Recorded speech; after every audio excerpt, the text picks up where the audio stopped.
길동이의 싹쇼! 서울 거리예술축제가 있는 곳이라면 어디든 달려갑니다. 안녕하세요. 길동이의 사프쇼 리포터 문유빈입니다. 다가오는 10월 아주 재밌는 축제가 여러분을 기다리고 있는데요. 그 축제는 바로 서울광장 일대에서 열리는 서울거리 예술축제. SSAF, 줄여서 일명 사프라고도 하죠. 오늘은 비주얼 시어터 꽃을 이 자리에 모셔봤습니다. 지난해에는 우리의 마음을 만져주는 마사지사로 축제에 방문해 큰 감동을 주고 가셨는데요. 올해는 또 어떤 작품으로 찾아오셨을지 궁금합니다. 인사 먼저 부탁드리겠습니다. 안녕하세요. 네. 비주얼 꽃 시어터 꽃입니다. 네, 너무 반갑습니다. 저에게는 아직 비주얼 시어터라는 장르가 조금 생소한데 비주얼 시어터 꽃 어떤 의미인가요? 이제 저희가 추구하는 미학을 좀 앞에 꽃이라는 이름 앞에다 뒀어요. 비주얼 시어터라는 장르라고 해야 되나? 비주얼 아트, 시각 예술과 시어터, 공연 예술을 결합시킨 건데요. 뭐 페인팅이나 설치나 뭐 미디어로 하는 아트나 이런 것들이 공연화된다면 그런 거를 비주얼 시어터라고 할 수가 있겠죠. 꽃이라는 이름이 사실은 저희가 굉장히 거기에도 저희 단체의 어떤 에센스가 좀 담겨 있는데요. 그 꽃은 이렇게 화려하게 이렇게 피었다가 질 때는 굉장히 빨리 이렇게 좀 서글프게 지잖아요. 근데 공연 예술이 하루 저녁에 또는 하루 낮 동안 딱 펼쳐졌다가 그 다음에 싹 다시는 복제되지 않는 그런 게 있어서 꽃이라는 그런 네, 이름이죠. 확실히 의미를 알고 나니까 올해 작품을 관람할 때 더욱더 기대가 되네요. 이번 서울거리 예술축제에서는 돌 구르다라는 작품으로 찾아오실 텐데요. 아까 말씀드렸던 이전 작품인 마사지사와는 굉장히 다른 느낌인 것 같아요. 어떤 내용의 작품일까요? 많이 다른 것 같아요. 마사지사는 저희 단체가 추구하는 어떤 공동체성이라고 할까? 예술은 그 어디에도 있고 누구나 할 수 있고 예술의 특권을 예술가가 가지면 안 된다. 시민과 함께 가져야 된다는 어떤 거를 좀 만든 그런 작품이에요. 마사지사는. 그러다 보니까 시민들과 함께 이제 공연을 만들고 또 시민들을 초대해서 마사지 손님으로 또 함께 공연을 하는 그런 작품이죠. 근데 이제 지금 이 돌구르다는 굉장히 개인적인 작품이에요. 그리고 솔로 퍼포먼스이고, 근데 뭐 중간중간 물론 이제 시민들과 같이 대화하는 장면들도 있고 해요. 같이 만드는 어떤 신도 있긴 하지만 개인성 속에 녹아있는 어떤 사회성을 좀 드러내려고 했기 때문에 많이 다르죠. 굉장히 개인적인 작품입니다. 네, 관람하시는 분들도 이런 차이점에 주목해서 관람해 주시면 더욱 좋을 것 같아요.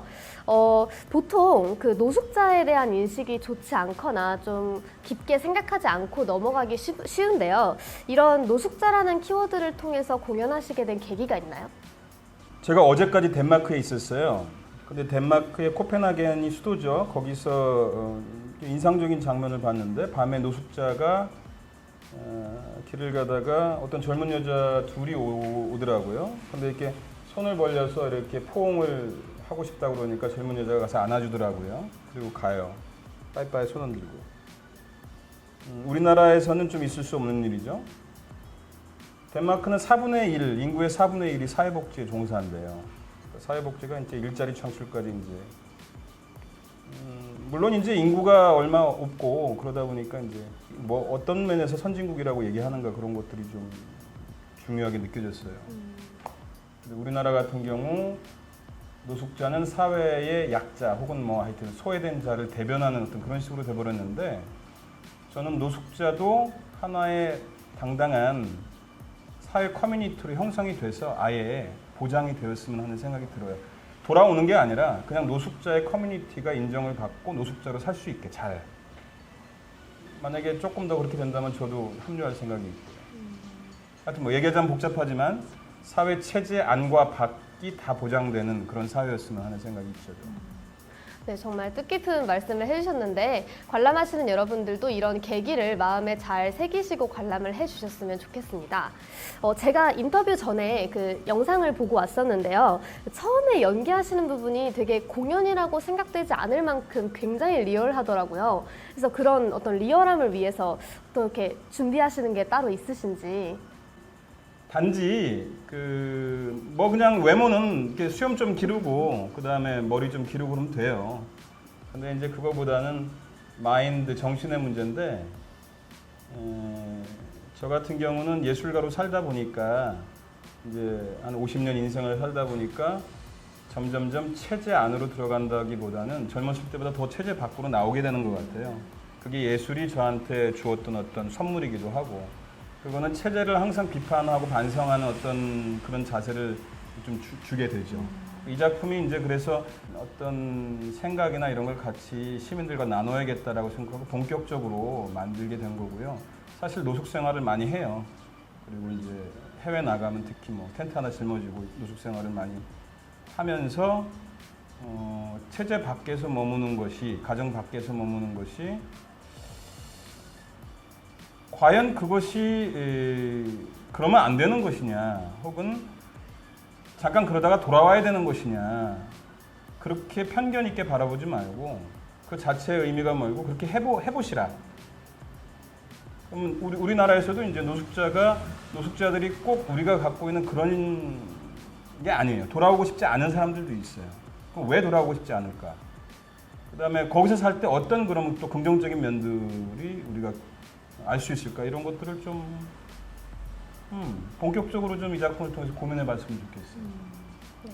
아, 역시 그런 리얼함이 그냥 나오는 게 아니었네요. 머리를 또 네. 작품 돌 구르다에서는 돌이라는 사물을 던지고 모으는 것뿐만 아니라 사람이 직접 돌처럼 구르는 장면들도 묘사가 되던데, 이때 돌은 어떤 의미를 가지고 있는 건가요?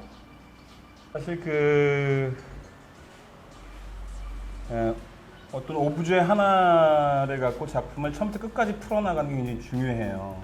여러 오브제를 사용하는 게 아니고, 왜냐하면 오브제 하나에 어떤 재료성도 있고 물질성도 있지만 또 감각성도 있지만은 거기에 굉장히 큰 철학이 또 담겨 있기 때문에, 그래서 이제 보통 이렇게 우리 같은 사람들은 함부로 이런 오브제, 사물 하나하나라도 함부로 보지를 않죠. 그런 굉장히 중요한 의미가 담겨 있기 때문에 돌은 이 사람한테는 꿈이면서 좌절이 동시에 있어요. 꿈은 뭐냐면은 이제 공연을 보시면 알겠지만 어렸을 때 이걸로 물수제비했던 어떤 유년의 추억이 다 담겨 있어요. 그 다음에 가정을 떠났지만 딸이 있는데 그 딸에게 예쁜 돌들을 선물하고자 하는 약속이 또 어려 있고 뭐 여러 가지가 있어요. 그러나 이 돌로 인해서 거리에서 이제 돌 던진다고 이제 경찰들이 이제 진압을 하죠, 이 사람을. 또는 폭력 시위로 간주를 하고 뭐 하여튼 사회적인 폭력을 아주 확연하게 드러내는 어떤 역할도 하고, 그래서 그것 때문에 이 사람이 나중에 돌처럼 굴러 떨어지는 어떤 게 있는데, 그래서 그냥 제 바람은 돌을 통해서 돌이 굉장히 큰 메타포가 되어서 꿈과 좌절이 다 이렇게 담겼으면 하는 그런 건 있어요. 네, 정말 이렇게 소재에 대한 그런 의미를 들으면 들을수록 점점 더 흥미로워지는데요. 올해 꼭 오셔서 이런 말씀해주신 그런 내용을 잘 기억해 주셨다가 작품을 보실 때 한 번 더 생각해 주셨으면 좋겠습니다. 또 작품은 시지프스 신화를 모티브로 하고 있다고 들었는데요. 그 시지프스 신화의 어떤 내용이 작품에 담겨 있을까요? 모티브를 했다기보다는 그냥 그 양상이, 작품의 구조와 양상이 서양 신화로 보면 시지프스 신화하고 비슷하다, 뭐 그런 생각이 좀 드는 거죠. 왜냐하면 다 아시겠지만 이제 돌을 힘껏 이제 언덕 위까지 올렸다가 그게 또 굴러 떨어지면 그걸 또 다시 굴려 올라가요. 또 굴러 떨어지면 그걸 포기해야 되는데 포기하지 못하고 계속 굴려 올라가는데, 저는 제가 그 신화에서 좋아하는 방점은 떨어지는 게 아니고 그걸 왜 계속 이유 없이 굴러 올라가느냐. 이제 거기에 대한 대답은 저도 못 하겠어요. 근데 모든 인간들이 죽기 전까지는 다 그러고 있거든요. 누구나 다 그래요. 근데 그 힘은 뭐지? 그게 힘인가 아니면 뭐 최악의 발악인가? 이제 이 작품에서도 많이 굴러 떨어지죠. 근데 또 올라오고 또 굴러 또 올라오고 하는데 물론 뭐 돌이 아니고 자기 몸이 굴러 떨어지는 거지만 그래서 그 부분도 그거는 이제 어떤 해답을 준다기보다는 작품이 하나의 의문부호를 던져서 시민들에게 왜 자꾸 굴러 떨어지면 왜 자꾸 올라오게 되는가를 좀 자문해봤으면 하는 생각이 좀 있어요. 네, 여러분들이 올해 꼭 정말 이 작품을 관람하시면서 각자 개인적으로 왜 그 돌을 다시 올리려고 할까에 대한 개인적인 대답을 마련해 보시는 계기가 되었으면 좋겠네요. 그렇다면 어떤 분들이 이 돌 구르다라는 작품을 관람하시면 좋을까요?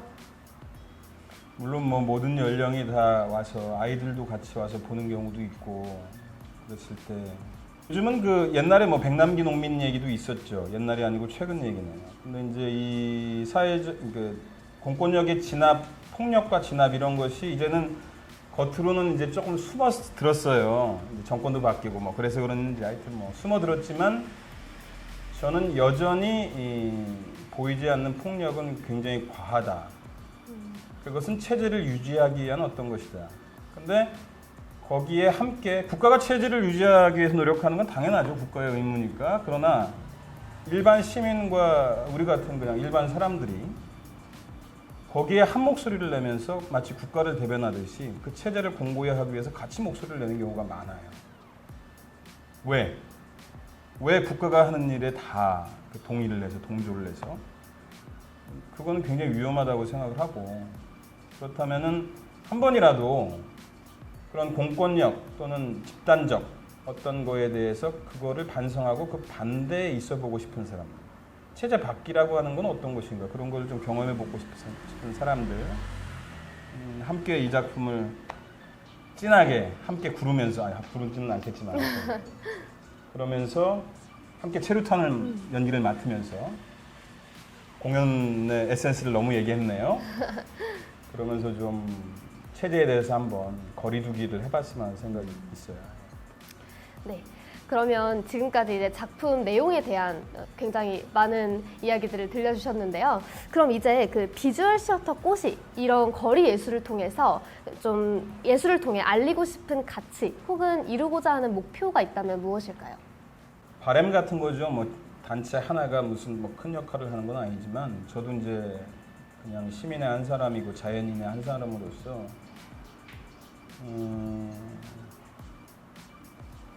이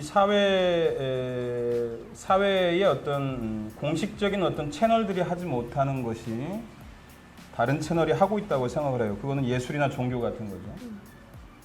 예술이나 종교가 부르짖는 것들을 보면은 보통 체제가 주장하는 거하고 많이 달라요. 어떤 때는 그게 광기처럼 느껴지기도 하고 굉장한 일탈처럼 느껴지기도 해요. 그러니까 예술 행위 내에서는 옷을 벗어도 되고 그 다음에 예술 행위 내에서는 많은 그냥 상상했던 것들을 펼쳐도 돼요. 그래도 다 허락돼요. 그거는 사회가 이 예술 행위를 통해서 자기들이 하지 못하는, 자기들이 해결하지 못하는 또는 발산해주지 못하는 것들을 예술을 통해서 사람들이 좀 해소해 주기를 그런 게 있다고 생각을 해요. 그렇기 때문에 반대로 예술이나 종교가 없다면 사회는 굉장히 병들겠죠. 답답해 미치겠죠. 그래서 예술은 그렇게 체제가 해주지 못하는 그런 일탈을 통해서 사람들을 치유해주고 안아줘야 된다 이런 생각을 해요. 그런데 과연 우리나라의 예술이 정말 그런 역할을 과연 해주고 있느냐 아니면 그냥 체제가 하고 있는 주장을 똑같이 대변해주고 있지 않느냐 똑같이 반복하고 있지는 않느냐 그건 좀 반성을 해야 되지 않을까. 그러면 올해 서울거리 예술 축제에서 이런 그 축제 자체에서 어떤 기대하는 점이 있으신가요? 그렇죠. 뭐 우리나라 축제들 아까 얘기한 것 같은 맥락인데 축제들이 해야 될 역할들 지자체가 주최하는 경우가 많은데 어떻게 하면 정치로부터 독립적으로 예술이 축제가 그래서 아까도 얘기했지만 그런 정치가 얘기하지 못하고 사회가 얘기하지 못하는 그 반대의 것들을 해소시켜주는 일탈의 역할을 해줘야 되는데 이 일탈을 두려워한다든가 예를 들어서 어떤 제가 예전에 마사지사 공연을 어디 지자체에서 하려고 했더니 그쪽에 어떤 이사가 축제 이사가 아니 이 퇴폐적인 걸 왜 하냐 어디 만지면 큰일 나려고 이거 뭐 시민들한테 뭐 항의 들어오면 어떻게 하려냐고 했다가 물론 다른 약간 일반적 지식이 있는 사람들에게 약간 밀리면서 빠지긴 했지만 아직도 과연 예술의 역할이 뭐냐, 축제의 역할이 뭐냐 그 독립성이 굉장히 중요하다고 생각을 해요. 그래서 축제가 서울 축제가 그래도 잘 해오고 있지만은 앞으로도 더 그런 식으로 노력을 해줬으면 하죠. 네, 이제 너무 아쉽지만 마지막 질문만을 남겨두고 있습니다. 여기에 제가 랜덤으로 3가지의 키워드가 적힌 종이를 가져와 봤는데요. 아무거나 하나 뽑으셔서 이거에 대해서 말씀해 주시면 될 것 같아요. 이 중에 하나를 뽑으라고요? 네. 네. 되게 긴장하시는. 여기 뭐가 적혀있는데? 방금 인터뷰 내용에서 되게 네. 많이 말씀하셨던 단어나 아니면 이렇게 작품에 대한 네. 네, 거리라는 단어를 뽑으셨습니다. 네. 거리. 이제 그러면 비주얼 시어터 꽃에게 이제 거리란 무엇일까요? 일단 제가 실내 공연을 예전에 좀 해봤었는데 그 분장실에서 무대에 나오는 게 너무 힘들었어요. 왜냐면 산소가 부족해가지고 그래서 거의 힘 빠져가지고 처음 시작을 하게 되더라고요. 그러니까 그냥 물리적으로는 산소가 많은 공간이고요. 거리는 사람들이 실내에 있다가 거리로 나오면 좋아하죠. 근데 이제 거리에서는 모든 것이 공짜로 또는 모든 사람들에게 균등하게 자기가 의지만 있다면 무엇이든지 할 수 있는 무엇이든지는 아니지만 어떻든 그렇기 때문에 만약에 예술이 거리로 나온다면은 모두와 함께 균등하게 어울릴 수 있는 평등하게 그런 공간인 것 같아요. 어떤 구획을 지어놓고 거기서 예술행위를 하는 것 자체가 이제 선별을 하죠, 보통. 그래서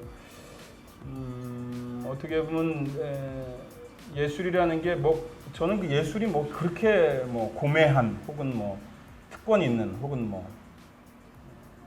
심하게 이야기하면 천재적인 이런 것들은 다 예술을 통해서 좀 심하게 얘기하면 돈을 벌려고 하는 어떤 그런 기술들 중에 하나다 저는 그렇게 보고요. 그런 자본이나 아니면 어떤 그런 제약으로부터 좀 벗어나서 모두가 좀 함께 심지어는 이제 시민들 스스로가 예술가가 돼서 함께 뭐를 하면 그런 의미에서 이제 거리가 굉장히 중요한 것 같아요. 그래서 지금 거리 예술도 많이 이제 어떤 대안적인 예술 운동 차원에서 일어나고 있고 또 축제도 서울거리예술 축제도 그렇고 여러 축제들도 그런 어떤 취지에서 계속 노력을 하고 있는 것 같아요. 그래서 여러분들도 거리예술 많이 즐겨주시고 축제도 많이 즐겨주시고 또 응원해주시고 그런 게 좀 중요한 것 같아요.